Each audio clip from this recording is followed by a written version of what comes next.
নিরাপত্তাজনিত কারণে ভারতের মাটিতে বিশ্বকাপ খেলতে না যাওয়ায় বাংলাদেশ যেন চক্ষুশূল হয়ে উঠেছে আইসিসির। টাইগারদের পরিবর্তে স্কটল্যান্ডকে অযৌক্তিকভাবে দেয়া হয়েছে বিশ্বকাপ খেলার সুযোগ। বাংলাদেশের ক্রিকেটারদের সঙ্গে এমন দ্বিমুখী আচরণের পর সমর্থকদের সঙ্গে করছে অনৈতিকতা।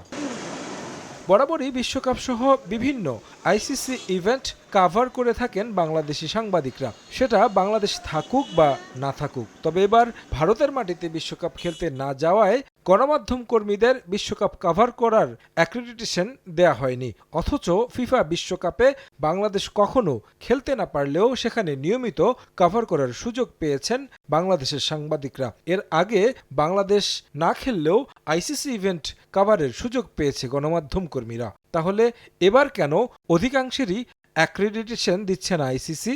গণমাধ্যম কর্মীদের ম্যাচ কভার করার জন্য বা ওখানে অ্যাক্রিডিটেশনের জন্য যে নট নেসেসারিলি যে ওখানে আপনাকে পার্টিসিপেট করতেই হবে বা পার্টিসিপেটিং কান্ট্রি হতেই হবে। ফিফা ওয়ার্ল্ড কাপে আমাদের দল কখনো পার্টিসিপেট করেনি, বাট আমাদের গণমাধ্যম রিপ্রেজেন্টেশন থাকে যেহেতু আমরা ফিফার একজন মেম্বার। সো বিইং আ ফুল মেম্বার আমাদের হয়তো বা করতে পারলে ভালো হতো, সেই অপশন থাকলে ভালো হতো, বাট দেন এগেইন এটা ওনাদের ডিসিশন।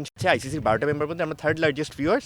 সো আমাদের দেশ না খেললেও কিন্তু বিশ্বকাপ কিন্তু হচ্ছে এবং আমাদের গণমাধ্যম কর্মীরা হয়তো সেটা আমাদের দর্শকদের কাছে উপস্থাপন করতে পারত। আপনি জানতে চেয়েছেন কিনা কোনো কিছু আইসিসির কাছে? এটা তো আপনারা জানেন যে গতকালকে এই সিদ্ধান্তটা এসেছে এবং তারপরে আমরা জানতে চেয়েছি, তার আমরা ব্যাখ্যা জানতে চাওয়া হয়েছে। বিশ্বকাপ খেলতে না যাওয়ায় লম্বা সময়ের জন্য ম্যাচ বিরতিতে পড়তে যাচ্ছেন টাইগাররা। এ সময়ে কোনো ধরনের পরিকল্পনা আছে কি বোর্ডের? এটা still on process. Cricket operation সেটা নিয়ে কাজ করছে, বিভিন্ন কম্বিনেশন তারা ট্রাই করছেন।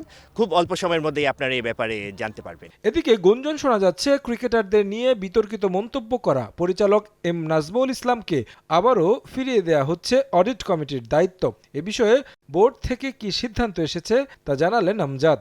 ওনার যে শোকজটা ছিল ওইটা রিপ্লাইটা উনি দিয়েছেন, ওইটার ব্যাপারে আলাপ হয়েছে, এর বাইরে আর কিছু আলোচনা নেই। এ ব্যাপারে কোনো এখনো লিখিত কিছু আসেনি। লিখিত কোনো কিছু না আসা পর্যন্ত আপনারা অফিসিয়ালি কনসিডার করবেন না।